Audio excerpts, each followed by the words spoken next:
Howdy there, y'all. Coming back at you with some more topics, a topic in specific that you should keep on your radar. That's what these are about. After the interview last night with Stephanopoulos and Biden, I had planned on doing this for my second episode, which um, that ended up substituting my little rant cast last night that I forgot to even label as a second episode because I was tired and it was late and I was multitasking. So this is the third one, but this was going to be the second one. And I had ended up substituting that and thought I would come in today and get this one out because even after I was up late last night and, catching up on the news, finishing up what I was watching, and some other topics came to mind. I mean, I have a list of topics I want to discuss, but things that I think we need to put out in the foreground. Again, that the legacy media is dropping the ball. If this is a little wobbly and whatnot, I do apologize. I'm on my phone again for sound, and the battery's kind of dying, so I'm kind of charging while I'm doing this at the same time. Um, so there's that. Full disclosure here. And I got to thinking about other topics that we need to keep, you know, in our radar, if you will. The courts, healthcare, um, you name it, the environment, all of it. There's so many subjects to address in such a short amount of time. There are things to keep the lookout for. I'm not saying obsess or whatever, but it's something that when you hear something or you see something, maybe you can connect the dots. Maybe it'll trigger something for you. But this one's about money. Something we all have a vested interest in, obviously, in the structure of society we live in, even though money isn't real. But we all need it to get by. And how our societal structure is set up. And here's another thing that a long time ago, I mean, as a rebel child, of course, we all had our time. But I used to be like, I'm not going to conform. No, I'll never go with the system. And my mother said something very wise that it does stick. And, you know, take it and think on it. You have to conform to the point you must to get by in the world.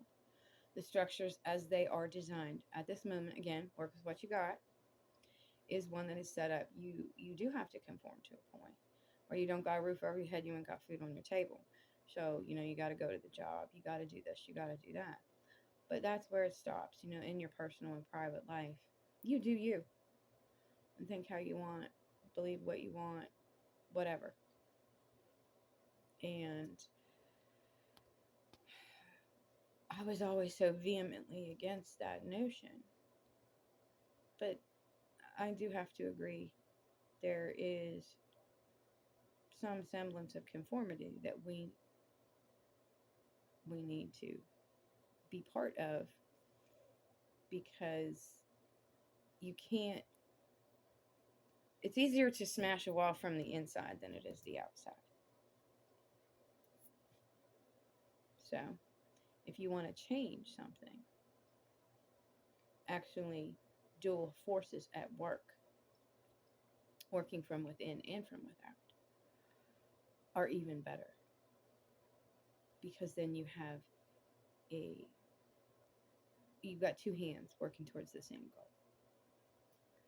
So, any change on a societal level needs to be addressed at many different levels. And I kind of finally understood that as I got a little older out of my crazy teen years. And I took that American government course. Yeah, and back in the day we had those in civics and all this stuff. They don't have a lot of today. But this relates to Project 2025, which, again, people keep it on your radar because that playbook ain't all of it. It had a Fair Heritage Foundation came out, that Roberts guy said, hey, don't show your hand. He says to the left. Again, we're going to dispel these labels right now.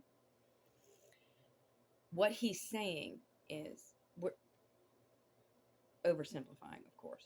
They're this far right, in my view, personally. Far right extremism.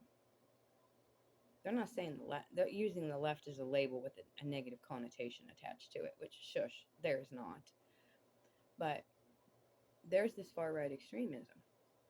They're just saying we're not going to show all our cards to the other side, which is all the rest of us, whether you be Democrat, Independent, what have you. Here's anybody that's not on their side. And that's a whole dang gang of us. That's a big umbrella. You want to break down your subgroups of labels and whatnot, whatever. But that's another thing to keep in mind. That labeling, that's all propaganda, basically, if you want to think about it. Because there's one side over here that wants their vision, and you got the rest of us that don't agree with that vision. So when he says we're not going to show our hand and lay out our total, Bond villain design for everything, I knew that. That's a given. I knew about Project 2025. I heard about it last year. Didn't delve too much into it, but now it's kind of popping up on everybody's radar. That's how long it's been around. Actually, it's been around in some form or fashion through different administrations and different groups for decades. Contracts of America with America back in the day was that Newt Gingrich, I believe. I remember there was some furor around that. I think again, all of this is approximate and based on command memory because I might have things a little wrong here and there sometimes. All times and temperatures are approximate. But you get what I'm coming from. You could go look that up, Contract with America and all that stuff. But then that one, a much shorter version, obviously. And it got expanded upon, it got molded, it evolved into the monster it is today of 900 pages. But even when I heard about it back last year, I'm like, this is not the sum of it. This is not the totality of it. Because if they're showing you this card, what other cards they hiding? Well, there's more on the back end. It just ain't out there in the world yet. So think on that too. And when you see the bullet points of the things in Project 2025, just remember that's a starting point. That is not the total sum of it. Oh, there's more. And if you see that stuff and it freaks you out, think about what that could lead to in relation to the topics that they're talking about and the ones that they're not. A to B to C. Connect the dots. So they've already come out and said, hey, there's more. We're just not telling you on the other side for their total vision of what they want to see happen. Because you can bet, oh, it ain't pretty. It is some crazy out there dystopian future, like you see in the movies. Art come to life, if you will. So, how does that tie in with money? What aren't they talking about in the legacy media these days? No, but I mean, we know what they're talking about. Yeah, and I didn't break my own rule about not freaking out, take a breath, and all of that. My rant cast was a straw breaking the camel's back kind of thing. It is something that has been on my radar and I've been swirling around in my head for years. And this last week, especially with the decision from SCOTUS, which is the courts, is another thing keep on your radar. Um, it's just kind of that the debate and then the interview is just and all the media surrounding it and just this whole created manufactured narrative. It's just straw breaking the camel's back. I had enough, and I needed to speak about it. It's just been a long time in building, and this is something that's not getting a lot of play. And I know there are those of us who want to reach people where they are. They want to get that connection with people. And that's why I'm addressing various topics and doing these little things. So it's something that you keep on your radar and you keep in your mind so that when you see something out there or you hear something, it connects and you go, oh, and it can bring forward those flood of thoughts and whatnot. And it's not something that you're not aware of. At least it's in there. So one thing I don't see them really getting on, and we want to reach the people. We want, not empathy, not apathy, but we're all so numb. We're all so numb. And this is one thing that I think is it gets lost in the shuffle is money.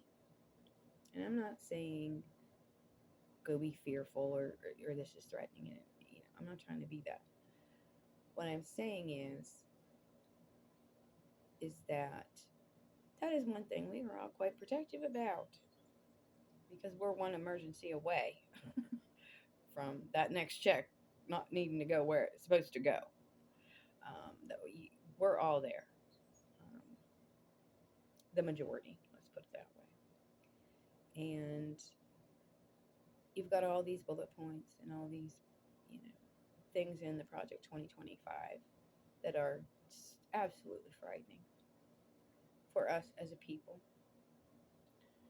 because the one thing it is about is control. Control.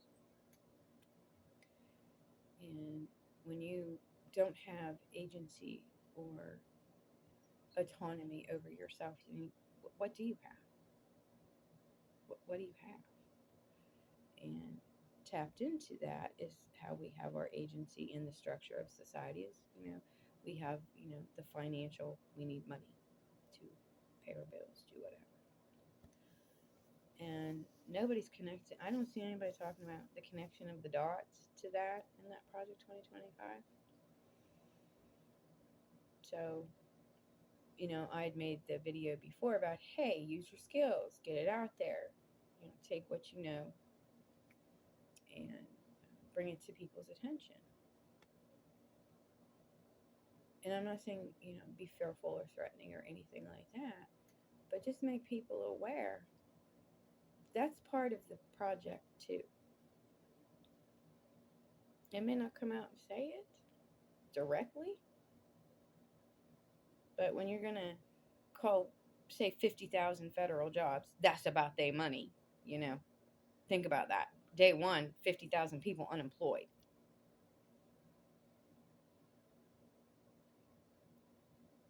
Ties to money, ties to your livelihood, your well being, your life.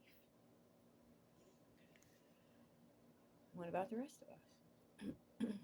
They want to cut Social Security. That's been on the table. We've been pushing back against that for years. Or raise the retirement age to you work till you die.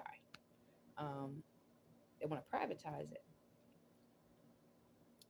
What happens when they privatize things? Those wealth management companies, they take big cuts in their fees, quote unquote. I know I work for the state, and I've read some things that who manages our retirement stuff. They're taking a lot of our money, and I think the state needs to get on that because that seems like we get robbed. But Where's that money going to come from if it's privatized? It's going to come from the money that the people have there for their retirement, for their Social Security.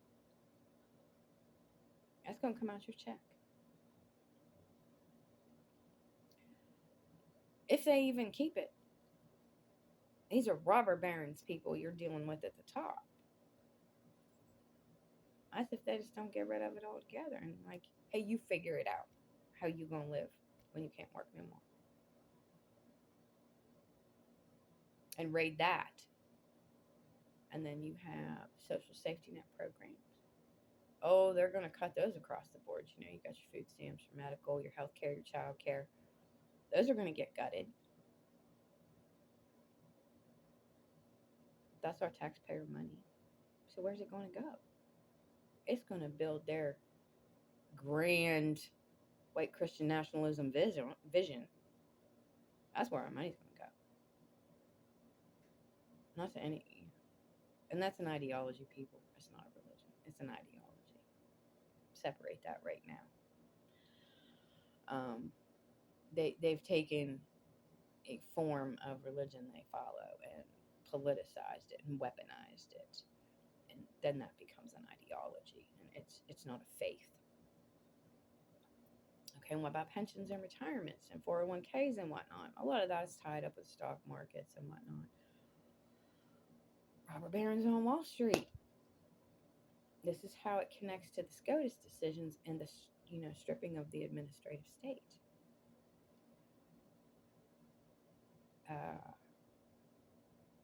Okay, administrative state again. That administrative state protects you.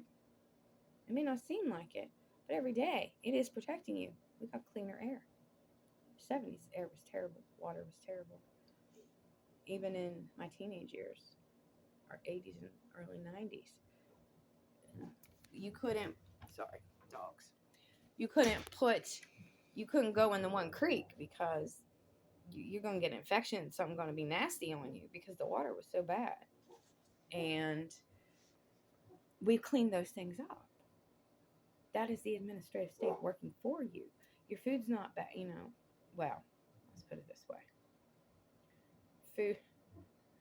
Food is a wobbly proposition, but it's not outright poisoning you. There's not arsenic in it. You see what I'm saying? It's not that extreme. There's regulations on your water, so it's safe. Regulations on the air. That is to protect you. And they're stripping that away in these SCOTUS decisions. So what's to stop them? I can't remember the case name off the top, but it was the case about statute of limitations and bringing standing to go after a rule. So say a rule is 20, 30, 40 years old, something like that. And the statute of limitations. And this is not all agencies, some agencies, mind you, has run out. You can't go after them because you don't like this rule or this reg or whatever. But this decision now basically says, oh no, it's from date of injury. So that law can be decades old and been doing just fine, or regulation or whatnot, and you have an injury in this past statute of limitations. Oh no, now you can go sue. You can bring standing. So, and that was against the Consumer Financial Protection Board, if I'm not mistaken. That has to do with money too. So what's to say they don't strip away the guardrails that keep, in the SEC case, again, I'm meander. Here's an example. You get those terms of service and all of that stuff with your bills, your utilities, whatever you utilize as a service. And here recently, you've been getting a lot of change to terms of service here in the last, year. And it's talking about arbitration. It's so convoluted, you blow it off. I don't know many people that actually read it. I peruse them. They all basically say the same thing, but it has to do with arbitration. If you have an injury from a company that has wronged you, It used to be class action lawsuits, this, that, and the other. No, the rich go, we don't want to do that. It costs us lots of money. We don't want to lose that money. Arbitration is cheaper for them. And it doesn't make it as public either, like a trial would. It benefits them on the back end. It screws us. SCOTUS said, yeah, do that. They go, SCOTUS, we don't want these trials. We don't want this stuff. And I go, okay, we'll give that to you. But then you've got that SEC case for the guy who was doing shady stuff on the stock market. And the administrative law judge says, hey, yeah, you're going to pay a fine. Here's your punishment. He said, no, I don't want this. I want a jury trial. And then SCOTUS goes, okay, you can have that. So if you're rich and don't want court, they'll give it to you. But if you're rich and you do, they'll give it to you. See how that works there? I'm oversimplifying just to get the message across quickly and succinctly that you get the message. So what's to stop them from stripping the guardrails on Wall Street that our money is tied up in with our retirements and whatnot? And that getting raided. I know these are a lot of what if scenarios, but that is stuff that is really real right now. Because we have seen it happen before. Look at the banking collapse and the auto collapse and Enron and all of the different financial things that have happened over the years because the guardrails weren't there. And they're stripping those guardrails in the courts. And that leaves, when you go guardrails, it's like leaving the vault open in the bank. And I don't know anybody, and I mean, obviously the rich are very fierce about their money, but that's more generational wealth.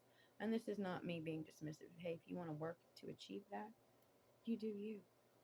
But at some point, how much is enough? You know, you got all the toys, you got all the stuff, all the houses and this, that, and the other, and all that just brings more complication, really. If you're somebody who has generational wealth, that's your privilege that you've always had, then you get bored by things. And what's the next thing? World domination. Move the chess pieces around on the board. Bond villain. Let's destroy the world because I'm bored and I have tons of money to do it. You know, and that seems like a weird, analogy, but doesn't it kind of seem like that's where we're at? Because who's moving all the pieces on the board? And it's very taxing. It's very daunting, really. But I know that people, again, are fierce about their money, as I am. My reasoning is coming from poverty and not having, and working up and working and busting through those walls to have some level of stability and comfortability that, I've had recent crises lately with my health care and, just got a thing that all these x-rays I had, I'm $2,000 and they're not covering it. Like, what? Y'all need to get your billing right. No, but you see my point. That would be devastating. I had a fridge go. I had a water tank go. These are things that I had to juggle around, and I'm already planned out ahead to try to mitigate because that's where we are. So I know I'm not alone in that. And nobody in legacy media is talking about how these things in Project 2025, sorry, dogs again, in Project 2025 are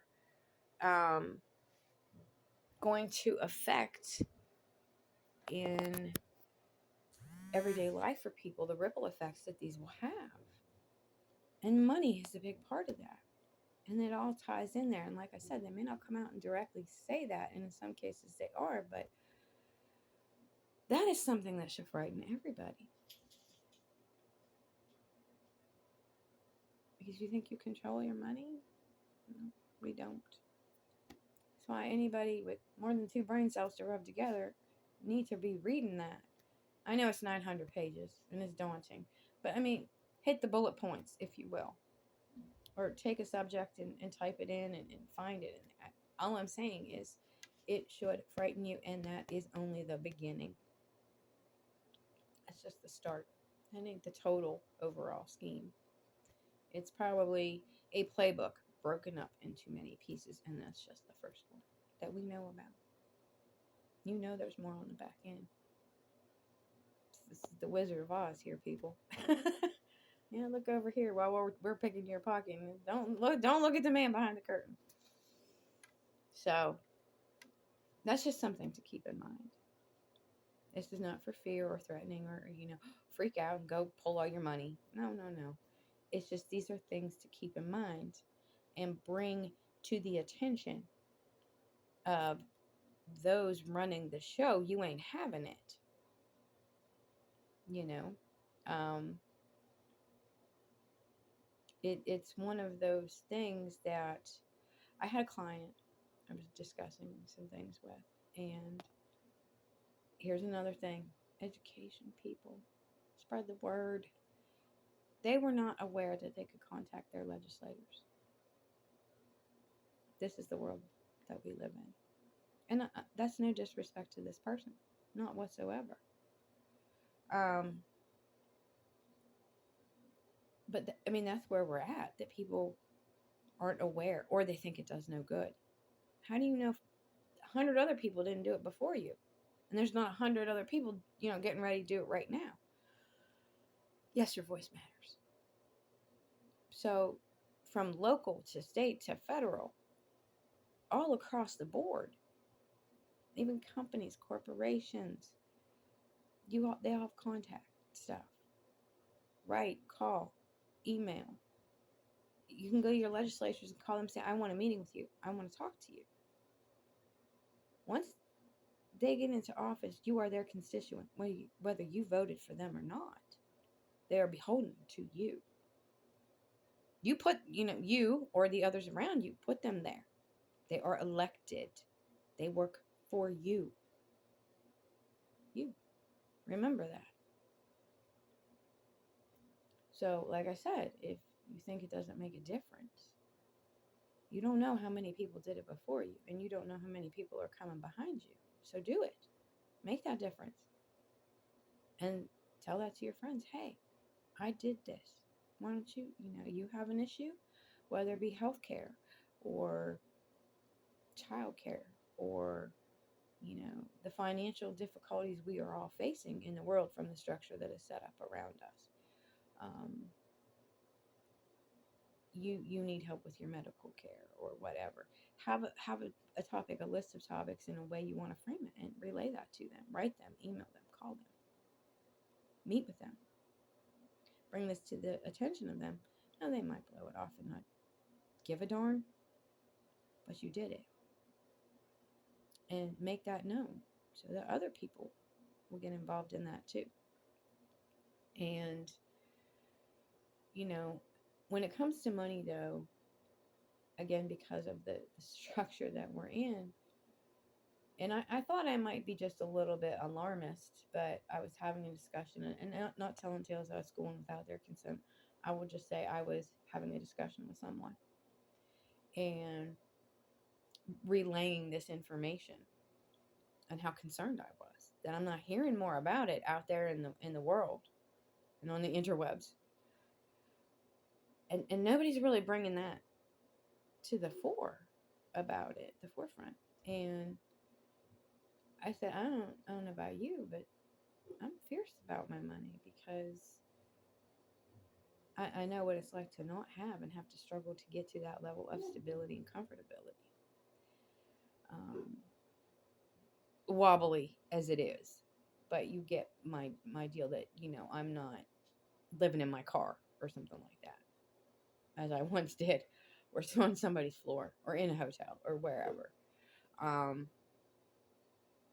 You know, like I said, I can't imagine that other people don't have those same thoughts about their livelihood and their well-being. And they indicated to me, yeah, that's a big deal. It kind of don't matter who you are, you're going to be that is right there in the front, is about your money and your well-being and all that. And so I was like, okay. I thought I was just being a little over extra. And I don't think I am. When I thought about it, I was like, I don't think I am. To me, that's something I need to talk about and bring that out into people's minds. Where's legacy media on this? They're talking about two people all the bloody time. I miss the days when stuff was boring. I really do. It was so much nicer. But again, I don't hear policy. I don't hear plans. I don't hear bullet point details of how you're going to do something. A lot of times I hear from Biden camp and that administration more than I do anything else. The other side, crickets. You don't hear it. You just hear ranting, raving, grievance, wham, wham, wham, blah, blah, blah. It just sounds like the teacher on Charlie Brown. That's what it sounds like. It's like, oh God. But I just wanted to throw that out there into the ether, into the world, about Project 2025 and how that relates to your well-being and your future and your financial situation. So if you want to get a little information about that and put that out to people, hey, Project 2025 and how that relates to you financially. Oh, because guess what? Workers ain't gonna have no rights anymore either. How about them apples? We have our unions, some stronger and better than others, mine particularly not. But I mean, we're just holding the line right now. Okay? At silver lining, that's something. Always see the silver lining. Always flip the script, people. Always take a negative and flip it. Like I said about being in the suburbs and not being satisfactory for me. I took it and I flipped the script. That's what you got to do. You got to turn it. And I'm not saying in a negative way. I'm saying in a positive way. That is useful and not just beneficial to you, but to that around you. I flipped the script to my satisfaction on my location. I'm helping nature, the environment.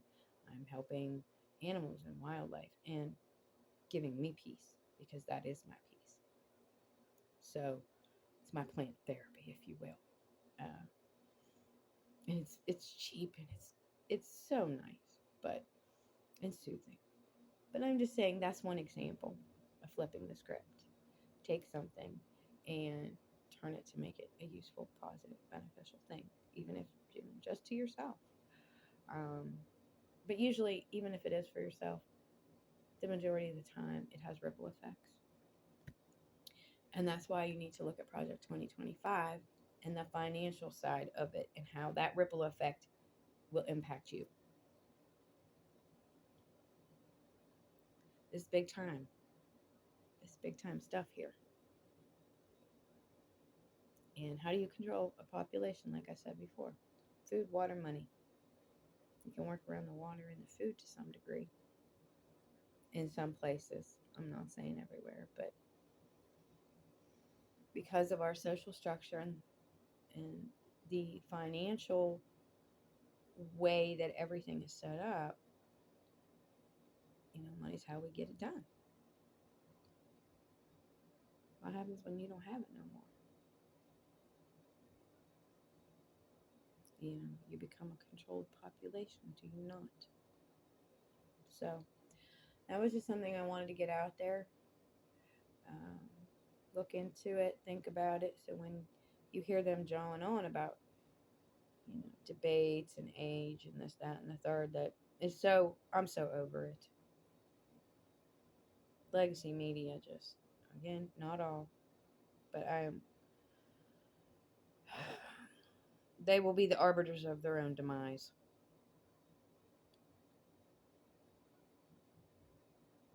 Train barreling with no brakes. What you gonna do? Until maybe they can figure out, oh, there's an emergency brake you pull and we can stop this train.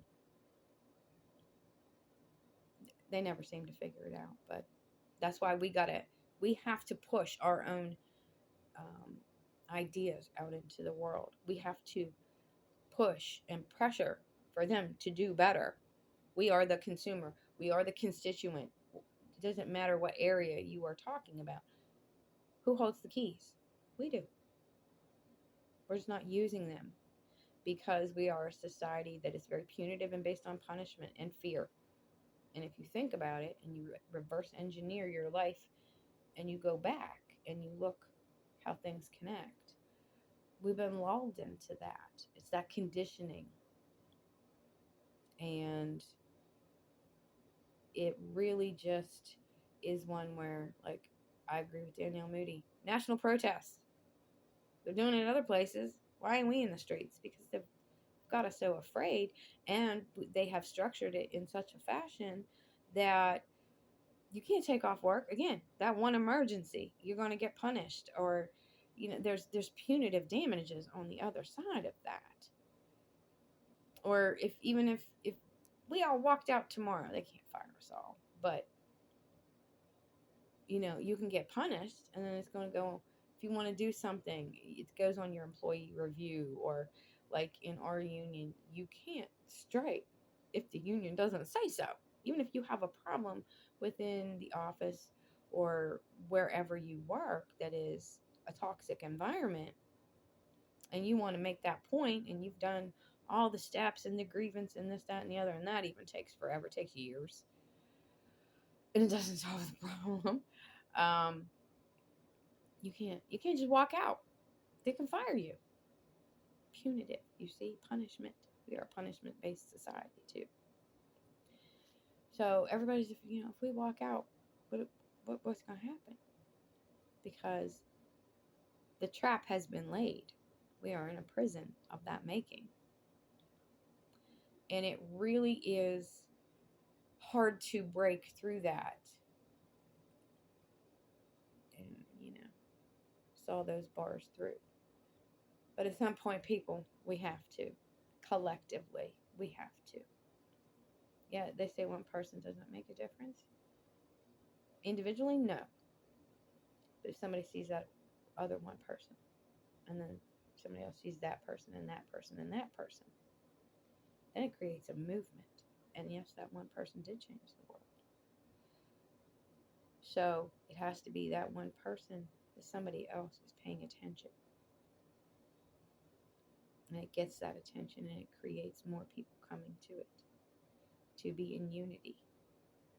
So you can change things. That's why, as a collective, we need to come together. One sole purpose now. One purpose. Eye on the prize, people. Eye on the prize. So keep that in your head. I'm not saying obsess, but look into it and how it's Project 2025 and the ripple effects, the butterfly effect, if you will, of how that will affect you financially. Because don't think that it won't. It's written, and that's just the beginning. So I hope y'all taking care and staying safe. Use the noggin, people. I'm going to go get some prescriptions and take my weekend and have some meditation in my way, like I do. Listen to my podcast and go play with my dogs. I already did our walk today. So, everybody have a good one. Remember, like, share, subscribe, comment. I keep forgetting to say that because this is so new. I hate to be like slogging on that. Yeah, but do like, share, subscribe, comment, gets other people to see, brings more people in. Because this is something we all need to be working towards, and we need to be on our radar and collectively engaged in. And how Project 2025 and the financial ripple effects that is going to cost you as an individual. How that's going to play out, that is vitally important. Vitally important, folks. So, all right. Peace out. Y'all take care and have a good one.